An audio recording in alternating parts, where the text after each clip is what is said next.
Welcome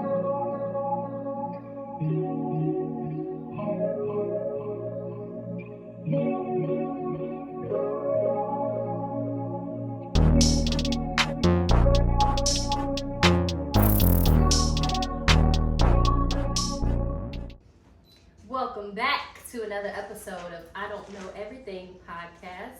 Today we have a very special episode for y'all. I have my beautiful mother, Dr. Atia K. Senegal, in the building. And I have my beautiful mother, Susan Dixon. I'm Deja. And I'm Heather. I'm sorry. Look, I'm looking up. I'm like, yeah, it's our mother. So can we just real quick cheers to a great episode? Yes.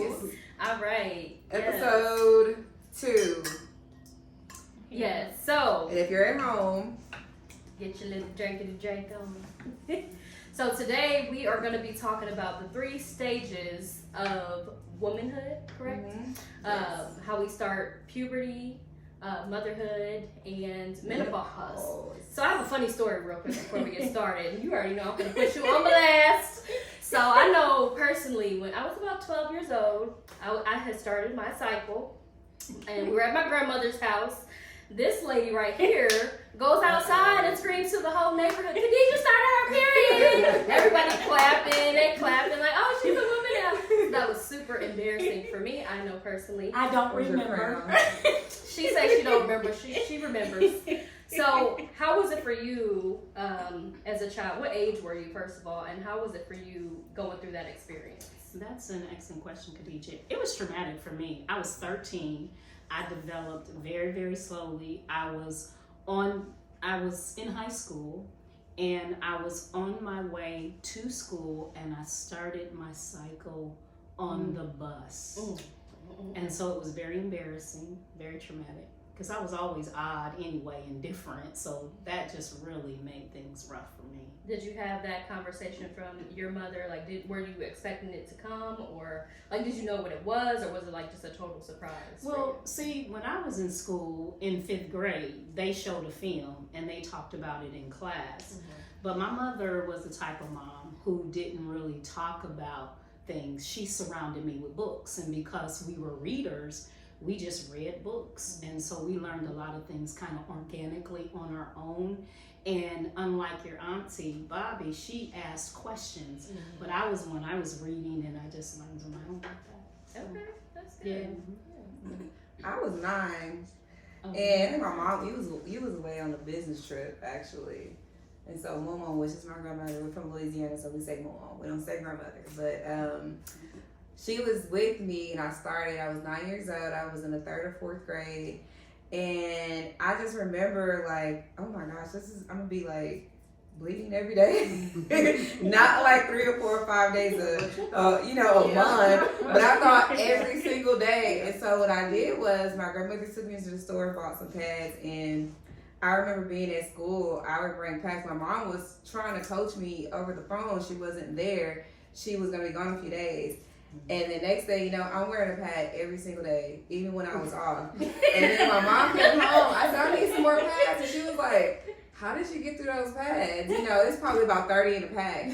And I said, because I'm wearing them. She's like, you're wearing them every single day? And so I was just like, yeah. She's like, girl, you only wear them when you're home. I said, oh. So I'm bringing like 2 pads to school in my backpack, and I'm excusing myself. Like, I gotta go to the restroom. Can I get a pad? So, I didn't know. She was just like, no, it's only, a few days out of the month that you use your, you switch them out, of course, hygiene. And I was just like, oh, okay, good. Because she's like, I'm going to buy you pads every week. But that's my crazy story. But when do you remember when? Just like my beautiful friend here, I was probably around 13 when I started. My mom was at work. She worked 12 hours at the hospital. So it was my wonderful dad. And he took me up to the Fred's dollar store, like a Dollar General. And I think my dad probably bought me about 4 different types of pads. See, I'm 55, so back then it wasn't a lot of pads. Different sizes and different things. It was either a mini pad, wasn't it, friend, or a maxi pad. Maybe you got a super long, but the pads back then were like super long. So we would always think that the guys the guys could see them under in our pants, and Yes. But my experience was pretty good. So back then, in my day, it wasn't the internet, of course. We didn't have TikTok and all that great stuff. It was like, I was like you, babe. I looked at the encyclopedia. We had classes about it at school, and I thought it was just okay becoming a woman, but it was kind of traumatic for me because I had a lot of cramps. Yeah, I didn't like I that. still get those. Yeah, I me was too. in Bad. bed. And then all sometimes the time. guys, they would come up behind you, like they looking in your pants, pulling on your pants. He's like, stop. Yes, and looking at you like, oh, you on your period. It's Yeah. Like it's not like like a scar on the right. day. Yeah. Yeah. So I remember like going to school, and I told like my childhood best friend, remember Crystal, the next door neighbor, and I was like, she had started like I think a couple of months after I did. And I just remember feeling like embarrassed, like everybody was watching, like, oh my God, this is not normal. Like, what is this? You like, feel like why? everybody knows. Right, So everybody you're knows excited. and Yeah. stuff. And I remember like telling my teacher, and this is probably the day I wasn't even on, but I was excusing myself to go change. And I told her, I said, I need to go to the restroom. And she was like, okay. I said, I had started mine. I remember like putting a period on a piece of paper. I was like, I started mine. And she was like, what is that? She said, oh. Wait a minute, you actually put I a put period. a period on the paper to my teacher, Miss Rose. Was it in red ink or was it? It was just a regular old pencil. If I had red ink, I would have been extra with it. Right. And I remember, like, when I came back to the restroom, she was in the hallway. She was talking to another teacher, and I could have sworn she was talking about me. I was like, she's telling my business to everybody. You know? It's like, I don't want to go to school anymore. Right. But I just remember, like, I mean, of course, now, I don't know what the average age is. Wow. But they say it was something to milk, too. Yeah, it's really different. Like everybody develops at different ages and things like that. Like even my boys, you know, they going through. My oldest has gone through puberty probably when he was 12. So it's different. Everybody develops different. So, But you know, I would say that nowadays though, and the diet has a lot to do with this. yeah. So if you're eating a lot of meat, a lot of the meat has hormones and everything. It makes the young girls develop faster. You see them getting boobs oh yeah. earlier. You see them starting their menses earlier. So diet has a lot to do with it. Yeah, definitely. Because when we were coming up, when your mom bought a chicken from the store, that chicken was really small. Y'all know what I'm talking about. But nowadays, chickens are huge like a turkey. So all the hormones and steroids, Yeah, absolutely. So, you know, talking about my experiences and things like that, I know going into motherhood for me, I was scared. I was definitely scared. I was 17 years old when I got pregnant with my first son, and you weren't here. So you were out of the country at the time. So it was my dad that really kind of had to, like, you know, I had to tell him. It was super embarrassing for me to tell him I was scared. I called you. You already knew, didn't you? You already knew. I knew, but I was in sensed it. Kansas at the Oh, time. okay, you weren't out the I country. wasn't. Okay. So, my first son, Keyshawn, you were there when I had him. I was. That was... Do you know that changed my life? It did. Just because every time I had a child and I would start the Lamaze class, I never got through it. So even though I had my first child at 20, I did not see a child being born. I had not experienced that. And so when I saw my first grandchild being born, and I got to hold her legs, so I She saw damn near it. broke my leg, but okay. I was, oh my gosh, it changed my life. It made me respect life in such a different way. And even now, it just brings tears to my eyes to think about it. Oh, I know your first grandbaby. That's my first grandbaby. First grandbaby, yes. I remember being in a hospital bed. It was probably about 10 people in that room. I don't know why it was so many people in the room. Like, it was everybody and their mama was in there. But I remember you were holding my leg, and I was like starting to push, and you were breaking my leg. I was like, stop breaking my leg! Like, it Did was you do the upper girl? yeah, but I still felt everything. Like, it was traumatic. And she didn't even, she's like, I'm tired. I don't want to push no more. I'm like, you have to. But it could have been administered late as well. Yeah. It could have waited too late to give it to you. I definitely, I was pushing. Like, that was, his head was big. He should have been a C-section. But I was pushing probably for about 2.5 hours straight. Straight. They had me pulling on ropes. and like I had started to throw up, and that's what actually pushed him out. So that was yeah. You probably was like, this is never. I'm never doing it again. That might be I'm never something. doing it again. And then I had 2 more. But anyway, Of course. Just kidding. just kidding. But yeah, so how was it for you having my sister? Wow, when I had Ashley, I have a daughter that's almost 40. Well, no, I'm not even going to say her language. She will be 38. I will be 58. And when I got pregnant with her, they told me I had a bladder infection. And so they didn't really know that I was pregnant. And then when they finally realized that I was pregnant, test came positive. When I actually went into labor with her, and she was on time, she weighed 4 pounds, 4.5 ounces, but I was in labor for a week. Oh, wow. And then they had given me Pitocin to help me dilate. I wouldn't dilate. Wow. So I ended up having an emergency C-section. And then on top of that, they left part of the placenta inside me. So I got rushed back to the hospital like a week later and then had to have a DNC awake. So it was You went very through a lot. traumatic. Oh, it was horrible. So did you get sick? Like, how did you know they left part of Well, I was in a lot of pain, and it was so unbearable that I got rushed back to the hospital. But they told me I wouldn't live through another child. Oh, wow. But I had 2 more. I didn't believe it. Because God has to say. That's Oh, right. yes, God has the God final has say the so. final That's say right. so. That's right. That's right. And I would say with having children today, technology is because we're older, Right. we're closer to 60, like we Right. discussed, Yeah. than 50. Technology is different, and so I would That's say it's a right. little bit better. But I still say with your experience, it probably was some racial disparity. Oh, I'm it sorry. was. Yeah, I think it was because when I had my first child, I was 16.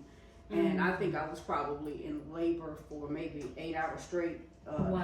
Had an epidural. I was in a lot of pain. But I remember back then we had our children. You couldn't have the grandmamas. I don't even think the daddy was able to be. I was in there by myself. Oh, And wow. the nurse was one of my church members, and she acted as if you want to hold somebody's hand. Right, especially being 16. And I was in a lot of pain, and I was Nervous, screaming, scared. and it was basically like, don't hold my hand. It's like the white nurses, and I don't want to call a race card, but that was my experience. It's true Yeah, because that was my experience. When I had Ashley, my daughter Ashley, I was modeling professionally. I started modeling professionally and acting. I was 16. And then when I had like a 23 and a half waist. And I was modeling. I was doing things with my life at such a young age. And this Caucasian doctor, he cut me vertically.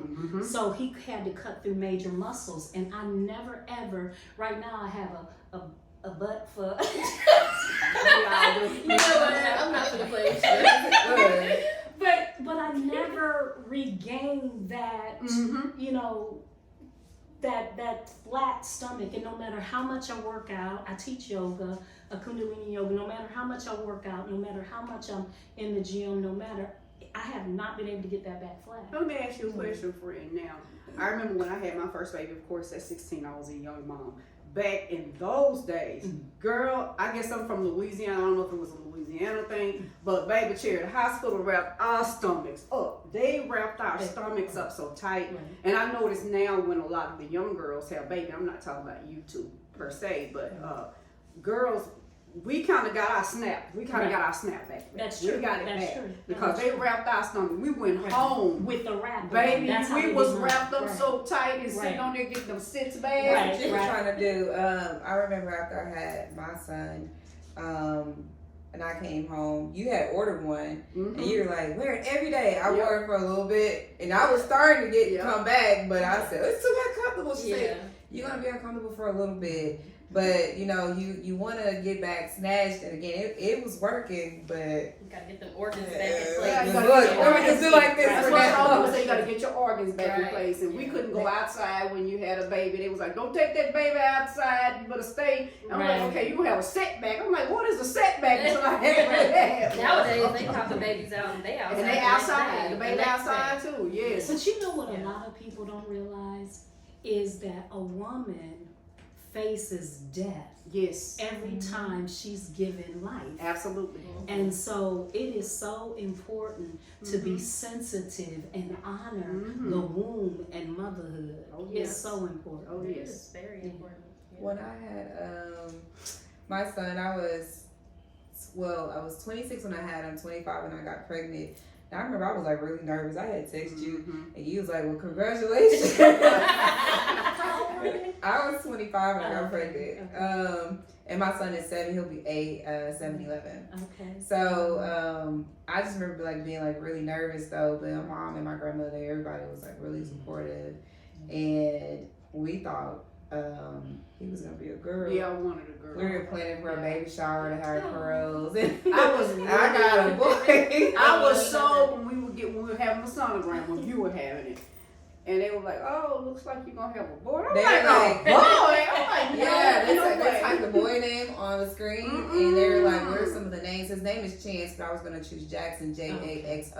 Okay. And they were like, "Oh, okay." So she typed it up at the top, and then my mom and my ex-husband and I were looking up, and I'm like, "Oh my God!" I remember going to the restroom and I was crying, like, "What am I gonna do with a girl?" But I won't trade it for anything. I love to death. But I remember going into my mom and my grandmother like rushed to the hospital because I was having Braxton Hicks Sunday the day before, and I remember I was timing them, and I think I probably cheated on my timing a little bit. I was like, that was 6 minutes. I'm gonna say it was 5 minutes. And I kept going back and forth. Yeah. So we went to. I remember just going to the hospital, and they were like, if we admit you now, you can't eat. And I was like, I'm gonna walk a little bit and I'm gonna go home. Yeah. So I went home, and then I remember like laying down and waking up, and 1 o'clock in the morning, those contractions were coming in, and my ex-husband was like, "Are you okay? Are you okay?" I remember like getting up, and I was like, "Ugh," and I remember like my water broke as soon as I got up, and I called my mom and my grandmother. When I tell you, we got to the hospital like 1:30 maybe. They were like 1:45. Wow. They sprint there because my mom was like, "I'm not missing in." You were working in the hospital that I had. Yes, and the supervisor I had then, she gave me hell. Well, was Chance, right? Yes. Was Chance your first grandchild? My first biological grandbaby, Okay. yes, Okay. yes. Wow. And so that experience was definitely beautiful. I didn't think I was gonna cry. I was like, "Oh, she gonna pop this baby out, baby. We're gonna take these pictures. It's gonna be all right." And I started crying. She was all in the Me too. camera doing like this and stuff. I was like, "Tito, we got a tissue." I was so nervous. I was so mad. My mom, they came in, I think with some chicken or something. I did, yeah, she was I was cussing me out. hungry. I was upset. I was thirsty. I was just agitated. I was just like, and then I was kind of cool, but I was like more so nervous because I'm like, this is my first child, and even though I said, give me the epi, give me the epidural, I want that. Yeah. But they gave it to me, kind of calmed my nerves a little bit. I remember like shaking a lot. Yeah, I'm like, I don't see how they go through it. Yeah, for me, it was like my first baby did everything right, followed the book.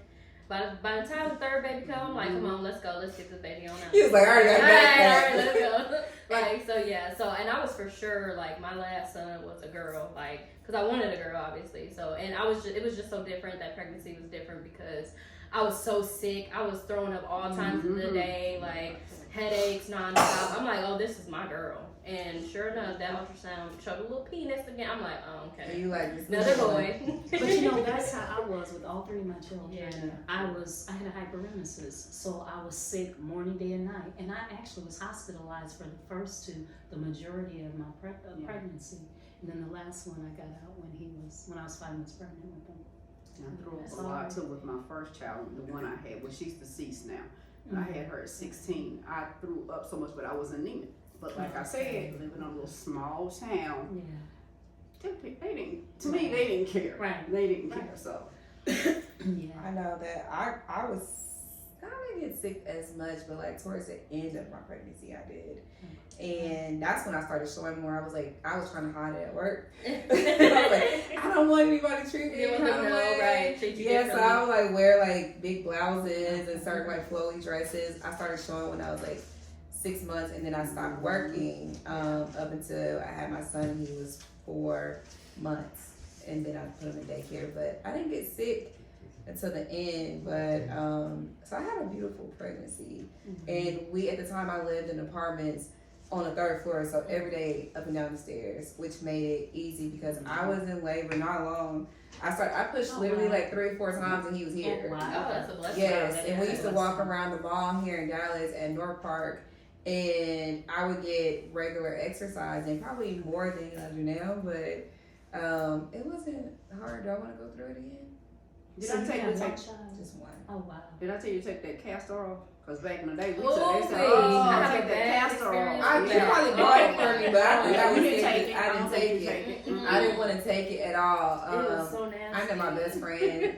She kept drinking it, but I said, obviously your baby's not coming here right now. Yeah, She'll come when she wants to.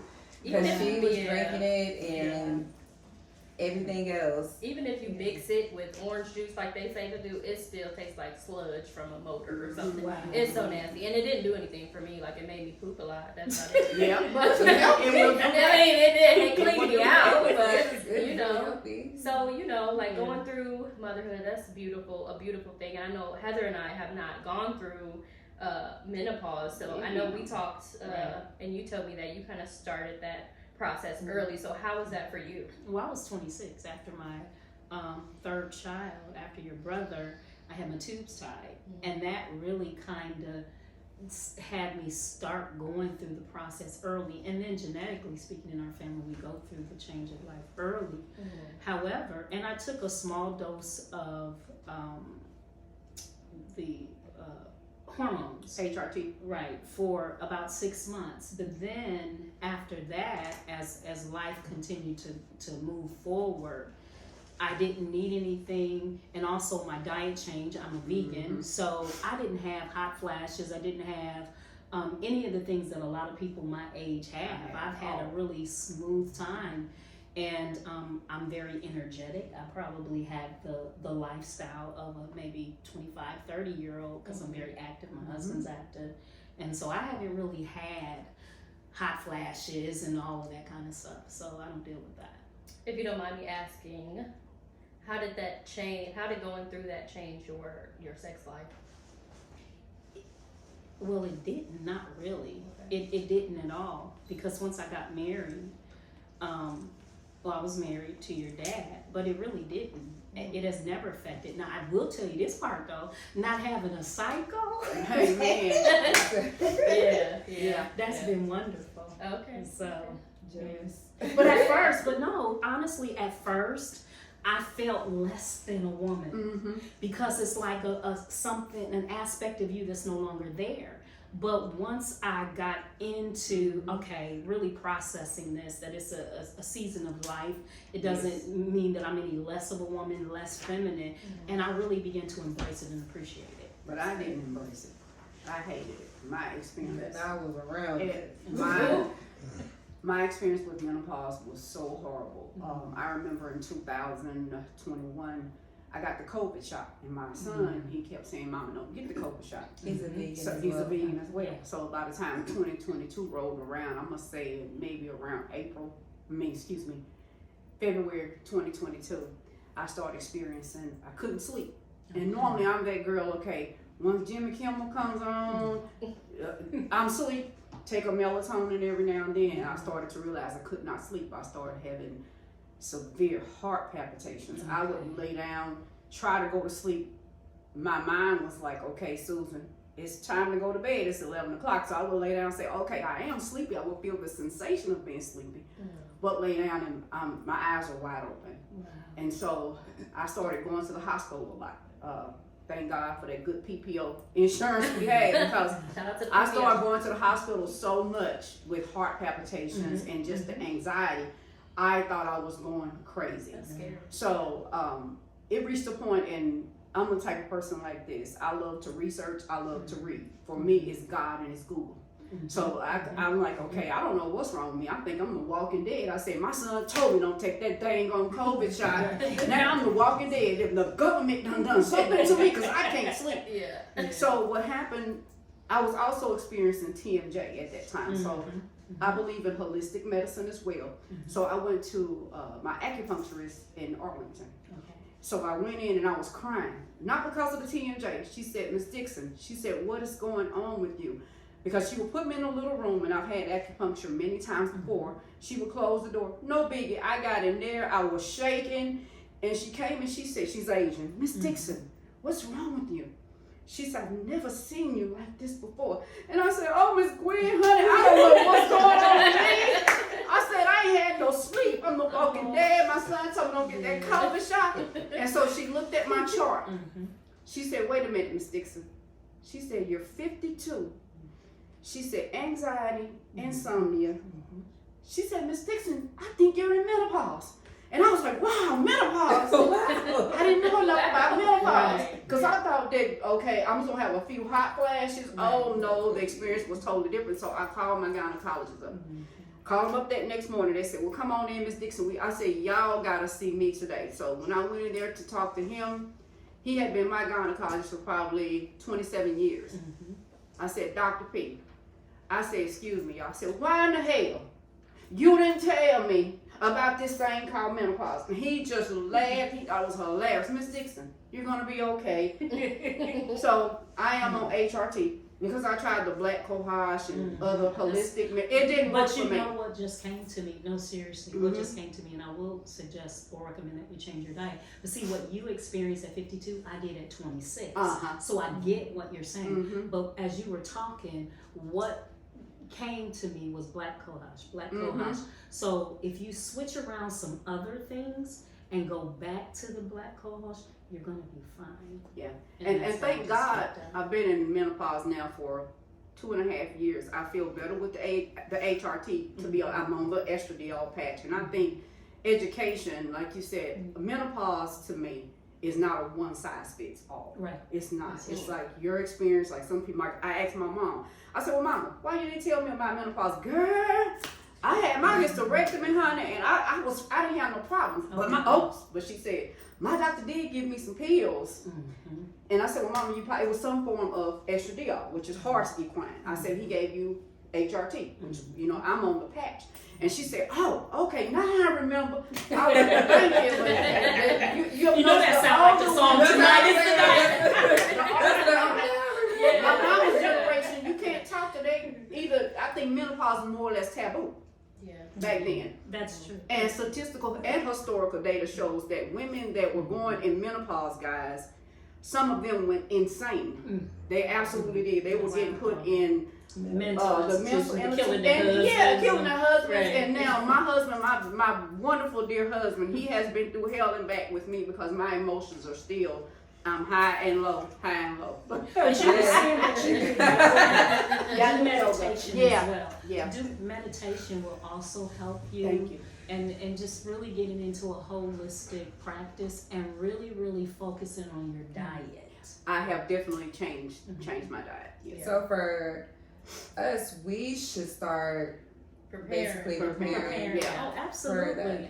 Because in our family, Khadija, and I'm not saying, I don't believe, even though I'm a metaphysician, I don't necessarily believe in predisposition, because basically predisposition is basically you practice the same habits as your ancestors. Right, you can't do that. So if you change the narrative, then you change the situation and condition. So what I would recommend for you though is to begin to adjust your diet, to begin to really focus on things that's for your body, because one size, like you said, don't fit all. Yeah, well, this was definitely good information that y'all gave us. I mean, like Heather and I haven't reached that point yet, but it's on the way. Well, I was 26, so you're 33. But it's starting. People now, women are going into menopause earlier with someone with no pre-existing conditions, nothing wrong with their ovaries or uterus. Their experience. So you have to pay attention to your body. That's what I would tell everyone.